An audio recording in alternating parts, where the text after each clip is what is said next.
우리가 여호수아서를 읽으면서 하나님이 자기 백성들을 인도하신다 하는 것들을 계속 반복해서 우리가 듣게 되고, 또 제가 그렇게 설교했습니다.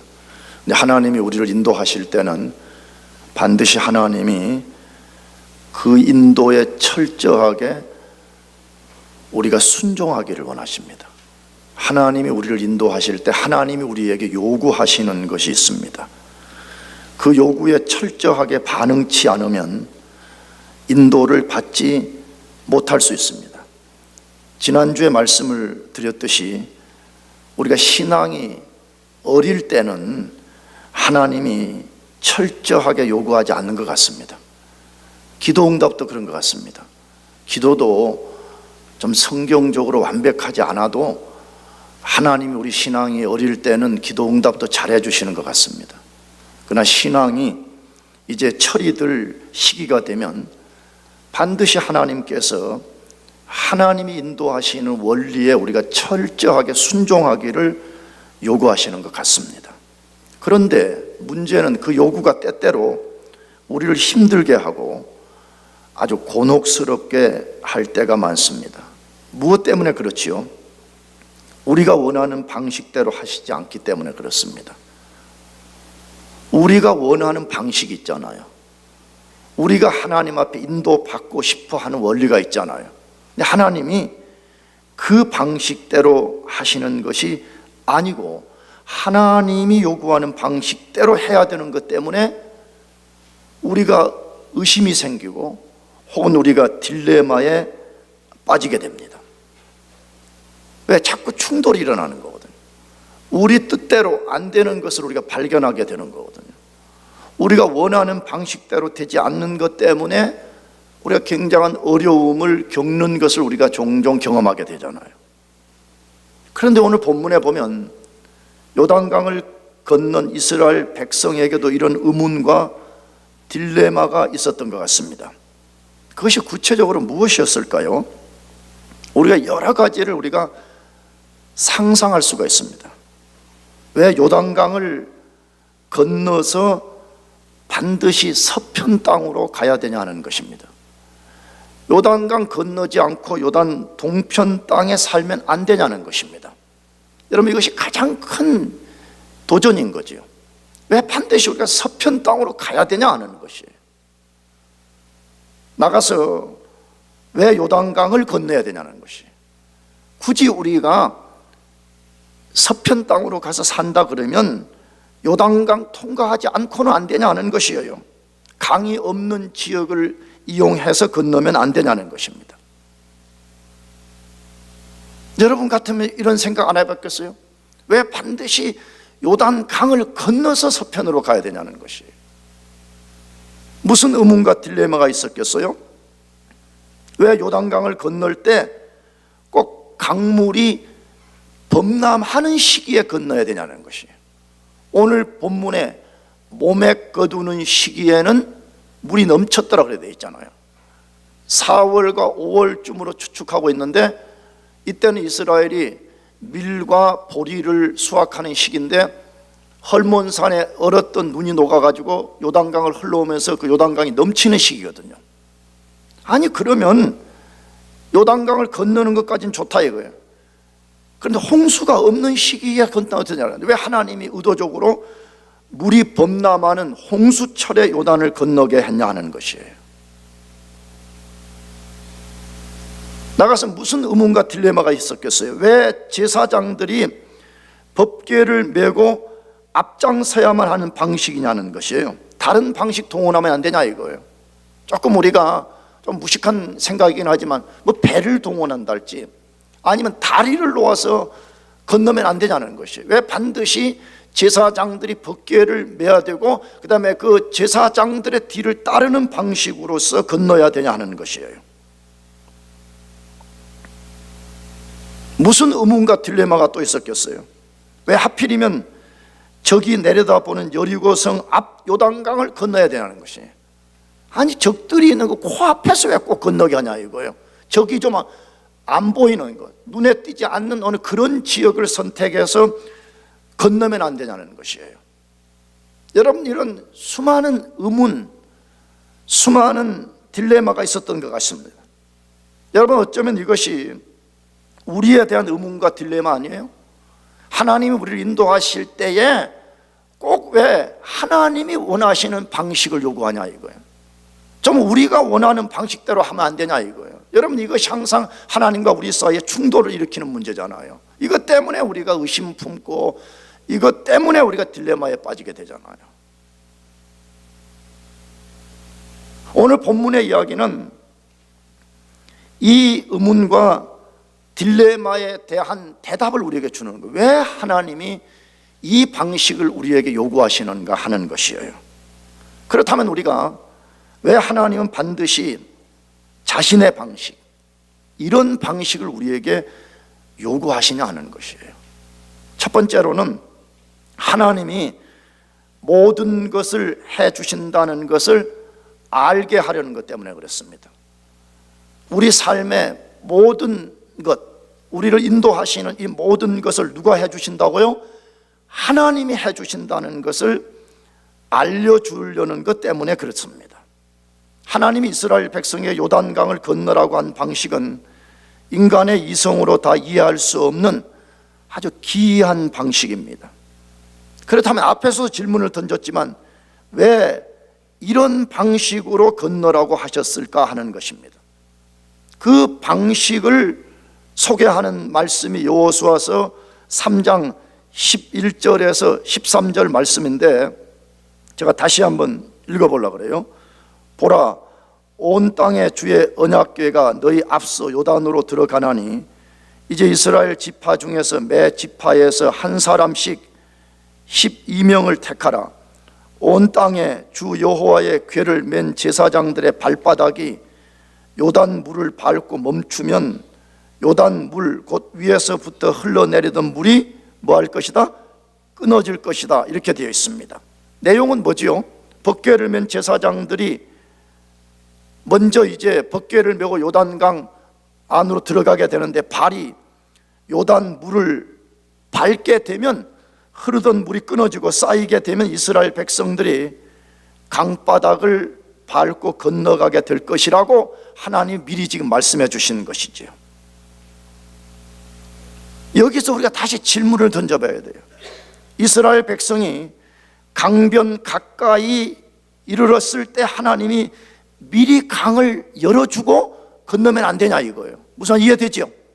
아니, 제사장들이 발을 내딛기 전에 이스라엘 백성들이 요단강 가까이 접근할 때 물이 진동을 하면서 강이 갈라지는 방식을 쓰면 안 되냐는 것이에요. 왜 하나님이 법궤를 맨 제사장들이 그 발을 완전히 물에다가 담글 때, 그 발이 적셔졌다고 그래 돼 있거든요. 발이 완전히 물에 적셔질 때에 요단강이 갈라지고 그 사이로 이스라엘 백성들이 건너게 하셨다는 것이, 왜 이 방식을 택했냐는 거예요. 다시 아니, 1시간 전에 열어주면 안 되냐 이게. 1시간 전에, 건너기 1시간 전에 미리 열어주고 야 보이지 건너가거라 이렇게 했잖아요. 아니라면 최소한 1분 전에 이스라엘 백성과 제사장들이 요단강 안으로 들어가기 1분 전에 강을 열어두고 건너게 하실 수도 있잖아요. 근데 왜 하나님이 그렇게 안 하셨냐 이거예요. 그 이유가 뭐냐 하는 것이에요. 그 이유가 뭐라고요? 하나님이 모든 만물의 주가 되시고 그 주 되신 하나님이 자기 백성들의 모든 것을 앞서서 인도하실 것이라는 것을 극적인 방식으로 알려주는 거예요. 그 근거가 뭐예요?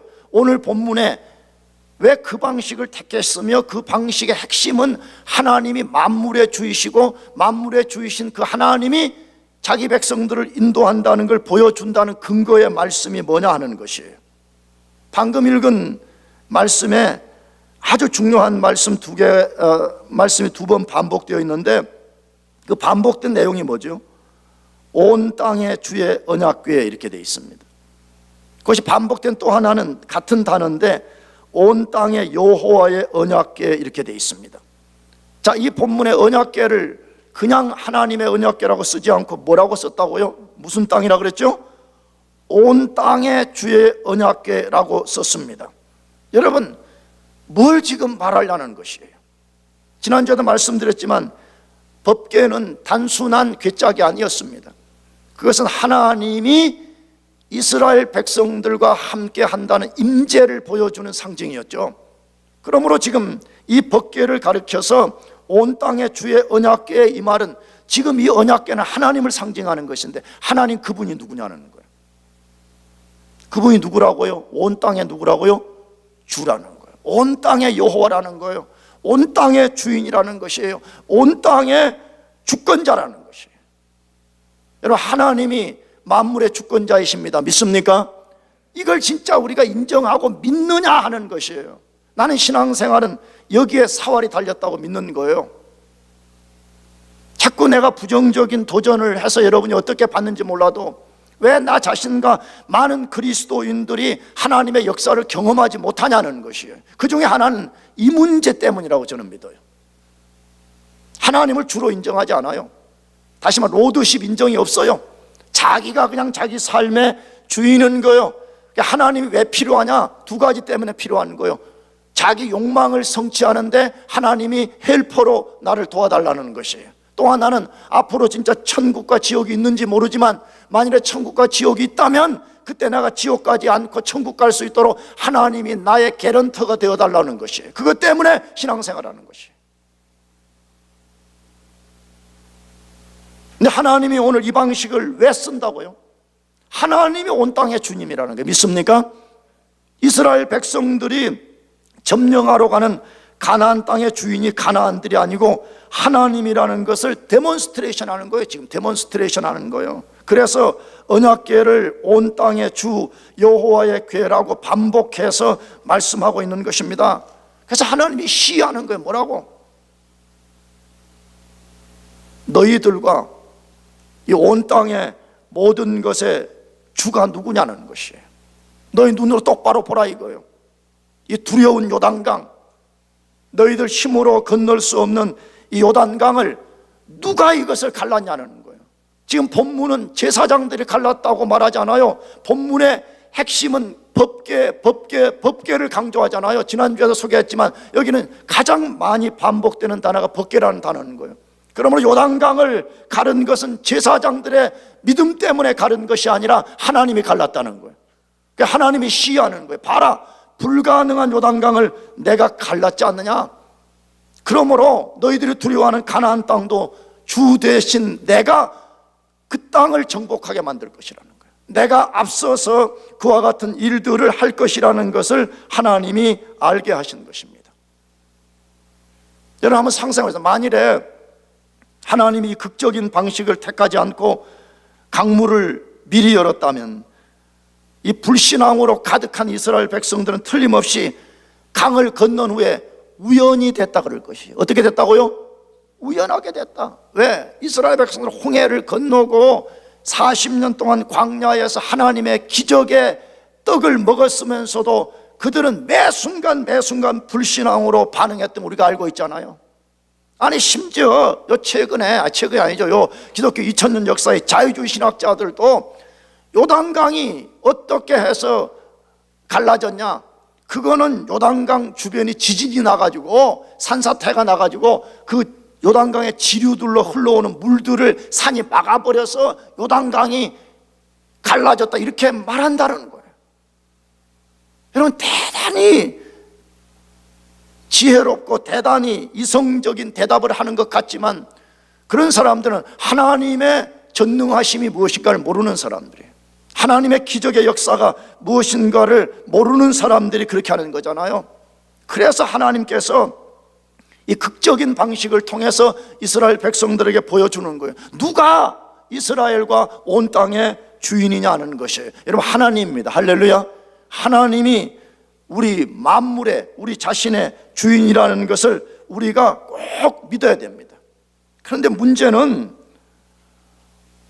우리의 죄성이 너무나 강해가지고 그 영광을 하나님께 돌리려고 하지 않고 자꾸 우리에게 돌리려는 성향이 너무 큽니다. 뭐 조그만 잘하면, 조금만 뭐 하면 자기 자랑하려고 그래요.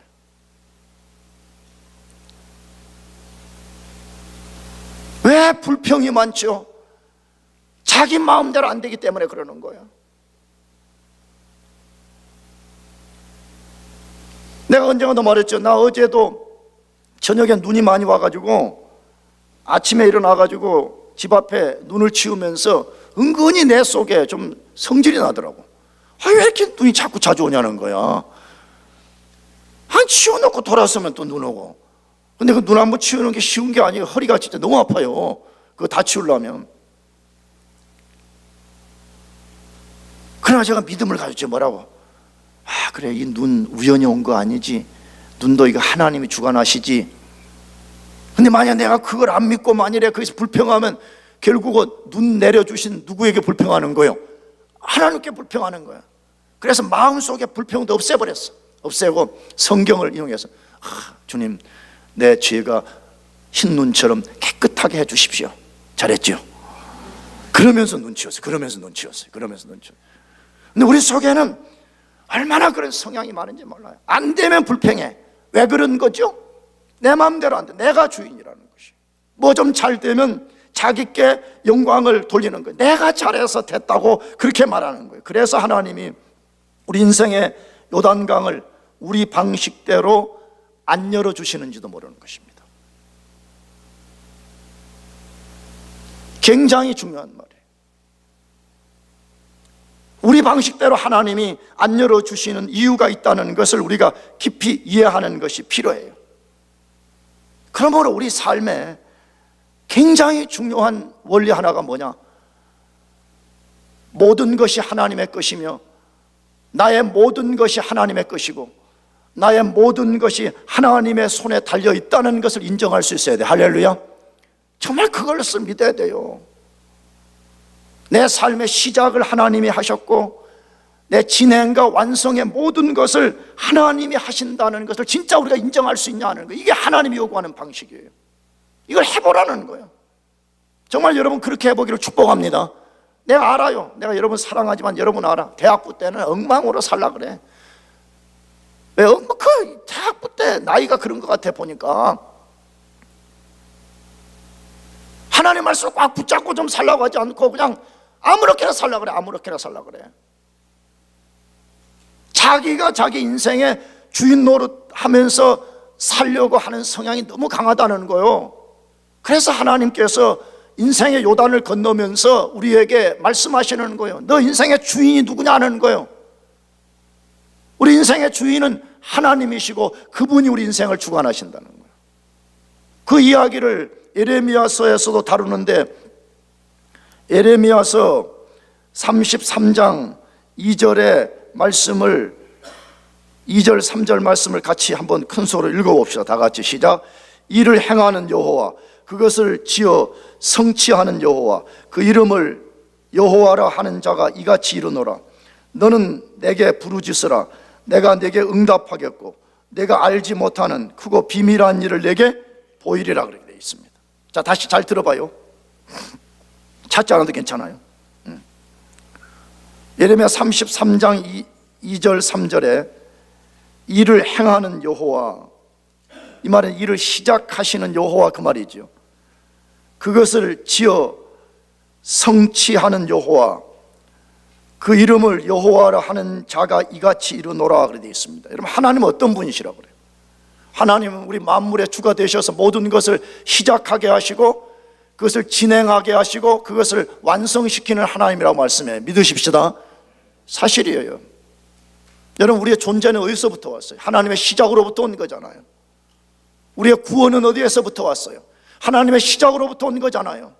여러분이 오늘 어떻게 여기 와서 공부할 수 있어요? 하나님의 시작으로부터 시작된 거잖아요. 하나님이 시작해 하시지 않았다면 아무도 여기에 우리가 존재할 수가 없습니다. 하나님이 시작하게 하셨고 그 하나님이 진행하게 하셨고 그 하나님이 이루실 것입니다. 할렐루야. 그러므로 우리에게 뭐가 필요하다고 말해요? 3절, 너는 내게 부르짖으라. 내가 내게 응답하겠고 내가 알지 못하는 크고 비밀한 일을 내게 보이리라. 뭐 하라고 말해요? 하나님이 우리 주가 되셔서 우리 인도하실 거기 때문에 우리는 멍청하게 가만히 있으면 된다고 말씀하자고, 너는 내게 뭐 하라고요? 부르짖으라고 말하잖아요. 성경 그렇게 말해. 하나님이 우리 인도하시는 방식은 하나님이 다 하신다 그래. 근데 또 반대로 뭐냐 그러면 너희가 그 일을 다 이루는 것처럼 너희가 그 일을 다 하라고 말해. 여기 지금 구조가 그거잖아요. 2절에는 하나님이 하신다고 선언해. 그러면 논리적으로 가만히 있으면 되잖아요. 근데 3절에 가만히 있으면 또 안 된대. 우리 보고 너는 내게 뭐 하라고요? 부르짖으라고 말해. 왜 그러는 거예요? 다 이유가 있는 거죠. 이따가 뒤에 내가 설명하겠지만 그 일을 누가 행하시는가를 알게 만들려고 그래요. 하나님 우리 기도 없어도 우리를 인도할 수 있습니다. 그럼에도 불구하고 하나님 우리 보고 부르짖어 기도하라 그렇게 말할 때는 다 이유가 있어 그러는 것이에요. 여러분, 오늘 이 시간 이후부터 하나님이 온 땅의 주이시고 우리의 주이신 것을 믿읍시다. 아멘. 그것을 믿고 우리가 그분에게 복종해서 가는 거예요. 그런 사람만이 하나님의 인도를 받을 수가 있어. 두 번째로, 왜 하나님이 자신의 방식대로 하기를 원하시냐 이거예요. 오직 믿음으로만 약속된 기업을 얻을 수 있다는 것을 알려주기 위해서 그래요. 하나님이 우리에게 주신 인헤리턴스가 있어요. 약속한 것이 있어요. 물론 그것은 궁극적으로 천국이죠. 그러나 우리가 이 땅에 살면서도 하나님이 우리에게 주시는 약속된 기업이라는 게 있어요. 근데 그것을 손에 넣는 유일한 방법은 뭘로만 된다고요? 믿음으로만 된다는 것을 알려주기 위해서 요단강을 건너게 하신 것이에요. 하나님이 자기 백성들을 인도하는 구약의 역사를 보면 출애굽 1세대들은 홍해를 건넜고 광야에서 태어난 2세대는 요단강을 건너게 하셨습니다. 그런데 홍해와 요단강을 가르는 방식이 달랐습니다.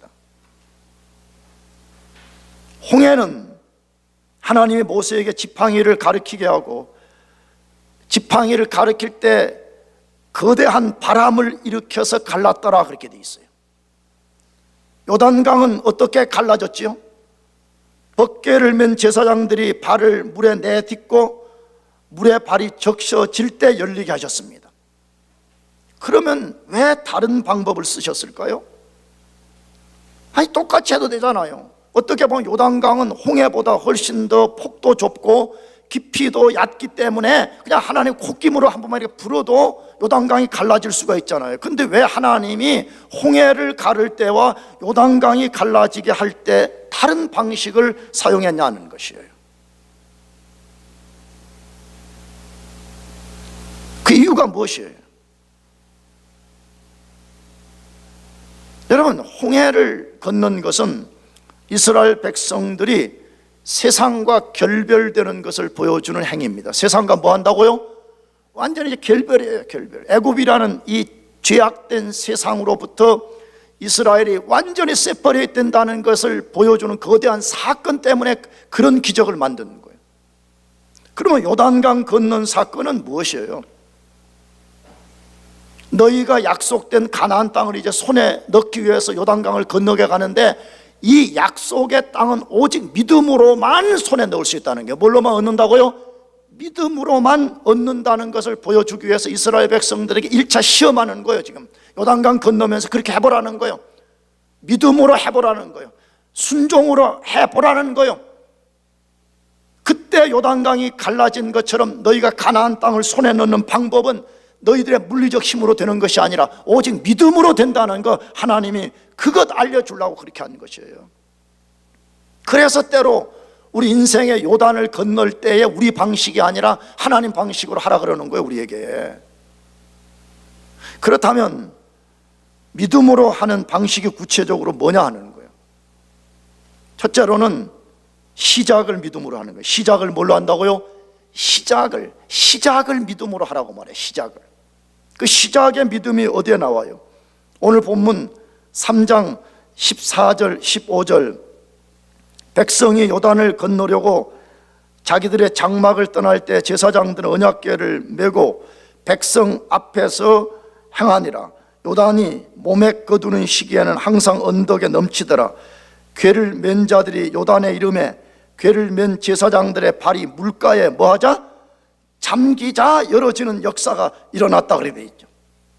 계속 지금 반복되는 이야기. 제사장들이 언약궤를 메고 백성들 앞서 요단을 향해 걸어갔습니다. 만일에 여러분에게, 우리에게 이것을 하라고 요구했다면 어땠을까요? 여러분, 두려운 일이겠어요? 아니면 그냥 아무 생각 없이 멍청하게 나가는 일이에요? 어떤 일이에요? 매우 두려운 일입니다. 왜 그렇죠? 모맥을 거두는 시기는 강물이 범람해가지고 그 깊이가 10m 이상 되는 깊이였고 넓이도 30에서 40m 되는 그런 강물이었다는 거예요. 근데 지금 거기를 향해서 돌진해 가라는 거예요. 여러분, 맨정신으로 할 수 없는 겁니다. 그 쉽게 접근할 수 있는 그런 것이 아닙니다.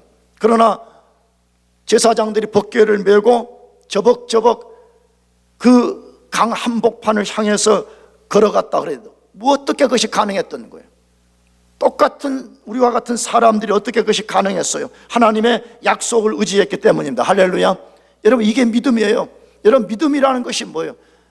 자꾸 제가 반복해서 말씀드렸듯이 믿음은 내 신념이 아니에요. 믿음은 내 경험을 의지하는 것이 아니에요. 믿음은 내 종교적 과거의 캐리어를 의지하는 것이 아니에요. 믿음은 하나님의 명령에 순종하는 것이고 하나님의 약속을 붙잡는 거예요. 할렐루야. 그게 믿음이라고 말해. 제사장들이 요단강이 갈라지는 것을 이전에 경험한 사람들이 아니었어요. 다 2세대들이었기 때문에 한 번도 경험해 보지 못한 사람들. 근데 어떻게 그 두려운 요단강을 향해서 저벅저벅 걸어갈 수 있었느냐? 하나님이 약속했다는 거예요. 너희가 법궤를 메고 발을 내딛으면, 너희들의 발이 적셔지면 요단강이 갈라질 것이라 라고 말씀했다는 것이에요. 그걸 끝까지 믿는 거예요. 나는 이 장면을 보면 제사장들의 믿음도 대단했지만 제사장들이 얼마나 긴장 속에 있었을까 하는 거예요. 아니, 좀 아까도 말씀드렸지만 법궤를 메고 요단강 그 제방 밑으로 막 내려가면 그때 막 물이 막 요동을 하면서 막 갈라지는 좀 뭐 사인이 좀 보여야지 되는구나 이렇게 할 건데, 제일 앞에 선 제사장 2명이 발을 가지고 들어가지고 뭐 어떻게 들었는지는 모르지만 상상을 하면 들어가지고 드는 순간에 요단강이 안 갈라지는 거예요. 지금 이 본문에 보면 제사장들의 발이 물에 뭐 할 때? 적셔질 때, 담가질 때 비로소 요단강이 갈라졌다는. 야, 나는 그 짧은 그 순간에 제사장들이 얼마나 긴장됐을까 하는 거예요. 발을 들었어요. 발을 내렸어요. 쑥 내려요. 근데 아직도 안 갈라져요. 발목이 어디에 당겨질 때, 물속에 담겨지는 그때에 물이 갈라졌다는 거예요. 여러분, 믿음이 뭐예요? 끝까지 하나님의 약속을 붙들고 우리의 인생의 발을 내딛는 겁니다. 할렐루야. 여러분, 이렇게 시작하라고 말해. 그것을 경험할 때만이 우리가 이것이 믿음의 역사구나. 그러면 앞으로 요단강보다 더 큰 여리고를 무너뜨릴 때도, 여리고보다 더 큰 가나안 땅을 정복할 때도 하나님의 말씀을 붙잡고 하나님 명령에 순종하면서 나아가는 역사가 일어나기 때문에 믿음으로 시작하라는 거예요. 여러분, 믿음으로 시작합시다. 아멘. 뭐든지 믿음으로 시작해요. 하루를 시작할 때도 믿음으로 시작하고, 제발 그렇게 하루 시작할 때도 그냥 엉망으로 그냥 오전 11시, 오후 1시에 일어나가지고 이상하게 그렇게 살라고 하지 말고 딱 하루도 믿음으로 시작합니다. 아멘. 믿음으로.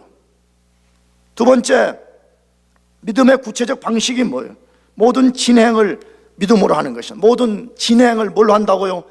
믿음. 시작도 믿음, 진행도 믿음으로 하라는 거예요. 그걸 어디에서 다뤄? 여호수아 3장 17절 말씀인데, 여호와의 언약궤를 맨 제사장들은 요단 가운데 마른 땅에 굳게 섰고 온 이스라엘 백성은 마른 땅으로 행하여 요단을 뭐하니라?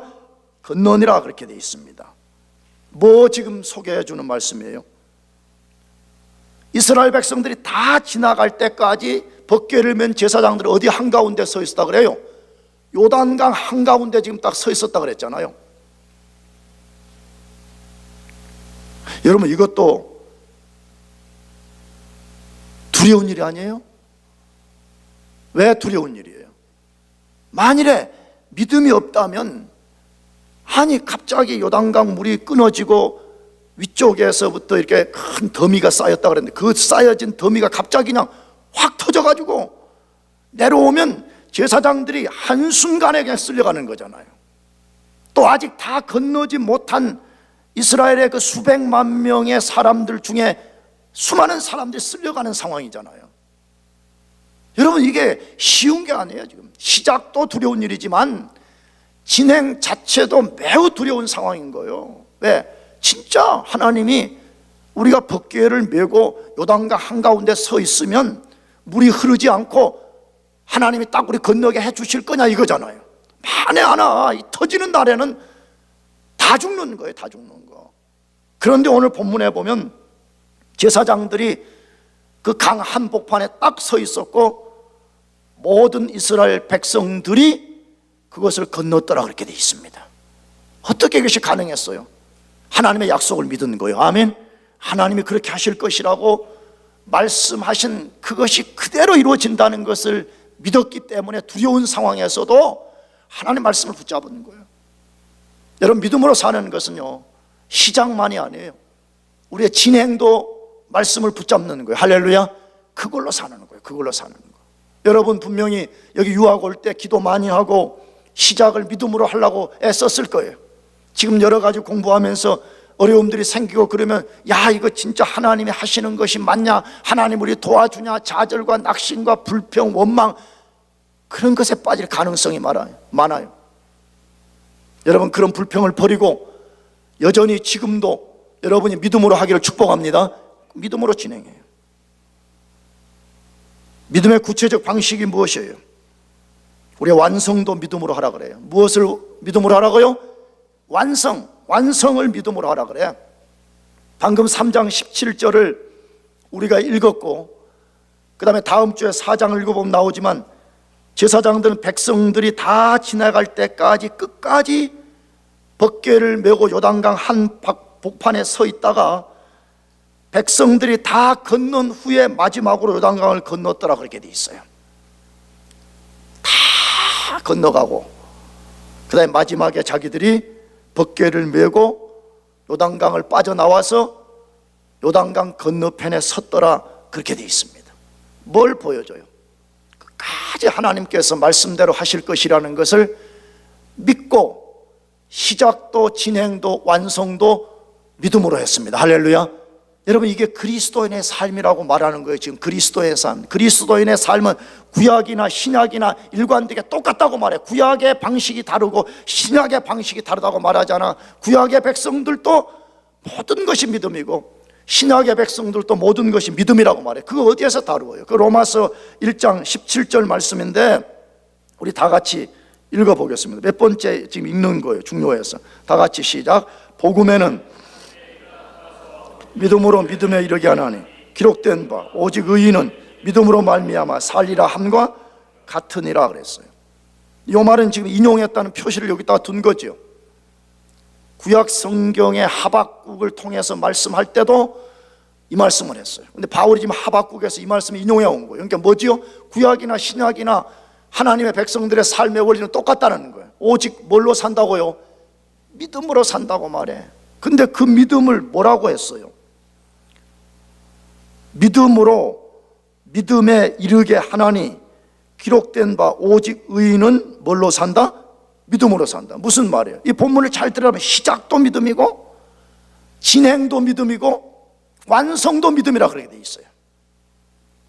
여러분이 진짜 하나님의 사람들이 맞고 여러분이 진짜 하나님이 온 땅에 주이신 것을 믿는다면 믿음으로 살기를 축복합니다.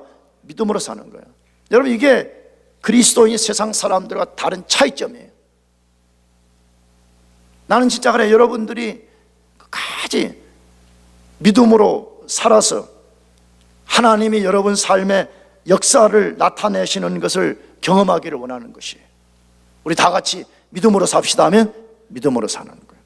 그 다음 마지막 세 번째, 왜 하나님이 그 방식을 요구하신 것이에요. 옛것으로부터 완전한 죽음을 요구하는 것 때문에 그렇습니다. 뭘 요구한다고요? 죽으라는 거예요. 죽으라는 것이에요. 내가 여러분에게 질문하려고 그래. 여러분은 기독교 복음이 뭐라고 생각을 해요? 기독교 복음은 우리에게 무엇을 알려주고 무엇을 요구한다고 알고 있습니까? 기독교 복음의 대가르침은 누구든지 예수 믿으면 구원받는다는 거예요. 할렐루야. 죄로부터 건짐, 사단으로부터 건짐, 이 세상으로부터 건짐을 받고 하나님의 자녀가 된다는 것이에요. 나가서 하나님의 자녀가 된 사람은 장차 천국에 들어간다는 것입니다. 맞습니다. 이것이 기독교 복음의 대전제요, 대가르침이에요. 그러나 복음은 그것만이 전부라고 말하지 않아요. 기독교 복음은 우리에게 철저한 죽음을 요구합니다. 뭘 요구한다고요? 죽음을 요구하고 있어요. 기독교가 뭐냐 그러면 소극적으로는 우리에게 죽음을 요구하는 종교예요. 근데 이걸 우리가 모르는 거예요. 이걸 교회 다니면서 이걸 안 가르쳐 주는 거예요. 이걸 안 배우는 거예요. 이대로 안 하는 거예요. 기독교 복음의 소극적인 핵심은 우리가 예수 안에서 죽는 것이라고 말씀하고 있습니다. 그건 구약과 신약이 일관되게 똑같은 거예요. 여러분, 왜 하나님이 이스라엘 백성 요단강 건너게 하셨겠어요? 왜 이스라엘 백성이 홍해를 건너게 하셨어요? 그 지도를 보면 꼭 반드시 홍해를 안 건너도 약속의 땅에 갈 수 있었어요. 가나안 땅에 꼭 요단강 건너지 않아도 건너갈 수가 있었어요. 근데 왜 하나님께서 홍해 건너고 왜 요단강 건너라고 하셨냐 하는 것이에요. 왜 두 세대 다 그 홍해와 요단강을 반드시 건너게 했냐는 것이에요. 그것은 죽으라는 거예요. 뭐하고요? 죽으라는 거예요. 너 옛 삶이 물속에 확 들어가서 죽고 너가 그 물 밖으로 나올 때 새로운 사람으로 나타나라는 것이에요. 그래서 실제 성경에는 그 두 사건이 그러한 미닝을 갖고 있다고 우리들에게 말해요.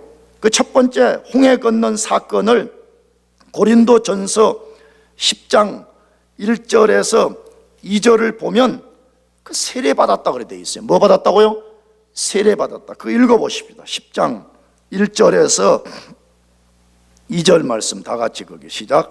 형제들아 너희가 알지 못하기를 내가 원치 아니하노니 우리 조상들이 다 구름 아래 있고 바다 가운데로 지나며 모세에게 속하여 다 구름과 바다에서 뭐 받았대요? 여러분 이 이야기 뭐 다루고 있어요? 홍해를 건넌 이 사건을 바울이 지금 재조명하고 있잖아요. 그 행위는 뭘 말하는 거냐 할 때 그건 이스라엘 백성들이 세례받은 것이요. 지금 그렇게 말해요. 뭐 받았다고요? 세례받았다. 여러분 세례받았다는 말은 무슨 말이에요? 세례라는 말의 핵심은 우리가 예수 그리스도와 연합을 통해서 우리 옛사람이 예수님이 십자가에 죽을 때 우리도 죽었습니다. 그거 말하는 거잖아요. 아멘이죠? 나 세례받았습니다. 그 말은 나는 죄로 말미암은 내 옛사람이 예수와 함께 나는 죽어버렸습니다. 이거 말하는 거잖아요. 그래서 하나님이 의도적으로 홍해 건너가라는 거예요. 홍해 건너가면서 너희 옛사람을 수장시키라는 거예요. 옛사람을 홍해 바다에 완전히 빠뜨려 죽이라. 이것 때문에 건넜다는 것이에요. 그러면 요단강도 마찬가지라는 거예요. 요단강 건넌 사건을 여호수아서 4장 9절에서 미닝을 소개하는데 4장 9절 말씀이 이렇게 되어 있어요. 여호수아가 또 요단 가운데 곧 언약궤를 맨 제사장들의 발이 선 곳에 돌 12를 세웠더니 오늘까지 뭐였더라? 거기 있더라 그랬어요. 여러분 이건 뭘 다루는 거예요? 다음 주에 소개하겠지만 제사장들이 강 한복판에 머물러 섰을 때에 아직 물이 다시 흘러가지 않은 그때에 여호수아가 이스라엘 12지파 중에 대표자들을 뽑아가지고 가가지고 돌 한 덩어리를 치해가지고 요단강에다가 탑을 쌓으라는 거죠. 요단강 안에 쌓으라는 거예요. 요단강 밖에도 하나 쌓았지만 길갈에다가, 요단강 안에다가 12개의 돌무더기를 쌓은 거예요. 그리고 나중에 제사장들이 빠져나왔을 때 그 물이 다시 흘렀고 그 돌무더기는 물속에 잠겨버리는 거예요. 안 보인 거예요, 사실은요. 근데 왜 하나님이 여호수아 통해서 그거 하라는 거예요? 요단강 건넌 이스라엘 백성의 옛 삶은 이제 다 요단강에서 뭐 했다는 거죠? 다 죽었다는 거예요. 너희는 이제 새로운 사람이라는 거예요. 너희는 광야의 불신앙으로 살던 그런 백성들이 아니라 너희는 새로운 백성으로 드러냈다는 것을 알려주려고 그렇게 한 것이잖아요. 하나님은 지금도 자기 백성들의 옛죄, 옛 성품, 옛 삶이 지속적으로 요단강에서 죽어지기를 요구합니다. 왜 그것을 요구하지요? 옛 것을 품고는 새 것을 담을 수 없기 때문에 그렇습니다. 옛 것은 너무나 악하고 미숙하기 때문에 새로운 역사를 만들어내지 못하기 때문에 그렇습니다. 옛 것으로는 하나님의 찬란한 영광을 반사할 수 없기 때문에 하나님이 우리 보고 요단강을 건너라 그러는 것이에요. 그래서 그 속에 죽으라는 거예요. 여러분, 인생의 요단강을 건너는 게 쉽지가 않잖아요. 너무너무 힘들잖아요. 근데 하나님이 그 속에서 죽으라는 거예요. 뭐 하라고요? 죽으라. 너의 옛자를 죽여라는 것이에요. 십자가에 완전히 못을 박으라는 거예요. 그것이 다시 살아나려고 꿈틀거릴 때마다 여지없이 못 박아버리고 내가 십자가에 못 박힌 존재라는 것을 너가 알라, 너가 인정하라, 너가 그렇게 살아가라, 그걸 우리에게 요구하는 거예요. 근데 그 이야기가 신약 성경에도 똑같이 요구한다는 거예요.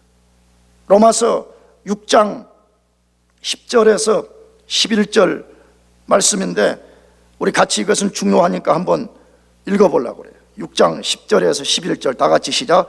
그의 죽으심은 단번에 죽으심이요 그의 살으심은 하나님께 대하여 살으심이니 이와 같이 너희도 너희 자신을 죄에 대하여는 죽은 자요 그리스도 예수 안에서 하나님을 대하여는 산자로 여길지어다. 이게 놀라운 로마서의 선언이거든요. 난 여러분의 진짜 뭐예요? 여러분 진짜 예수님이 여러분의 구주인 것을 믿어요? 진짜 구주인 것을 믿는 사람은 우리의 죄가 다 죽어버렸다고 말해. 예수님 십자가에 못 박혀 죽을 때 우리의 죄도 함께 거기서 죽었다고 말해. 그래서 우리 보고 죄에 대하여는 죽었고 하나님에 대하여는 산자로 여기라 그렇게 말해. 나는 죽은 사람이라는 거야. 나는 예수 안에서 새로운 사람이라는 것을 인정하면서 살아라 그렇게 말해. 그런데 문제는 뭐냐? 이게 실제적 사실이기는 한데 문제는 우리 삶의 옛 죄가 다시 새롭게 살아난다는 거예요. 십자가에 못 박힌 인간이 십자가에서 어떻게든지 살아나려고 몸부림을 치는 것처럼 옛 죄가 죽었음에도 불구하고 실제로는 옛 죄에 지배되고 옛 죄가 우리 속에서 우리를 지배하려는 것을 얼마나 우리가 자주 발견하냐 이거예요. 그래서 하나님이 이것을 죽이는 방식, 이 죄 죽임의 방식 중에 하나가 인생의 요단을 건너라는 거예요. 뭘 건너라고요? 인생의 요단을 건너라는 거예요. 너 방식 말고 내 방식대로 안 될 때에 겪는 고통, 내 방식대로 안 되는 안타까움 그 속에서 너의 옛죄를 죽이라는 거예요. 다시 살아나려고 하는 너의 옛죄를 죽이라고 하나님께서 우리에게 요구하시는 것이에요. 여러분, 이것이 쉬운 게 아니에요. 이걸 하라고 말하는 거, 우리에게 이걸 하라고 말하는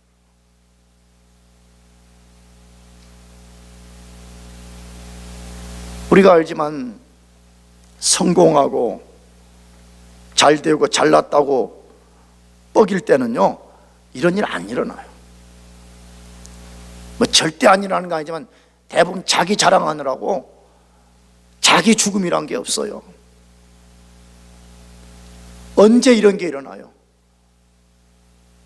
내 방식이 아니라 하나님의 방식대로 요단을 건너라고 할 때, 그때 비로소 내 힘대로 안 되는구나, 내 방식대로 안 되는구나, 내 인생이 실패한 것 같고 내 인생이 폭삭 망한 것처럼 느껴질 때가 있습니다. 여러분, 그러나 그 속에 역설의 비밀이 있어요. 지금 잘 되고 있다는 증거예요. 왜 그런 줄 알아요? 비로소 그때 자아 죽음이 일어나기 때문에 그래요. 그러므로 여러분 방식대로 요단이 건너지지 않고 하나님의 방식대로 건너지는 것 때문에 삶에 어려움이 있다면 낙심할 필요 없어요. 할렐루야. 지금 잘 되고 있는 거예요. 지금 곧 요단강 건너편이 우리에게 다가오고 있다는 증거인 것이에요. 여러분, 하나님은 절대 선하신 분입니다. 절대 선하신 그분이 인생의 요단을 건너라고 하실 때는요, 자아 죽음이 필요하기 때문에 그렇다고 말하는 것이에요. 자아 죽음만이 진짜 하나님의 복을 가져오는 길이라는 것을 알려주기 위해서 그러는 것이에요. 그러므로 우리의 방식을 내려놓고 하나님의 방식에 순종해서 여러분 각자의 요단을 건너는 역사가 일어나기를 축복합니다. 기도하겠습니다. 우리 같이 자리에서 일어나셔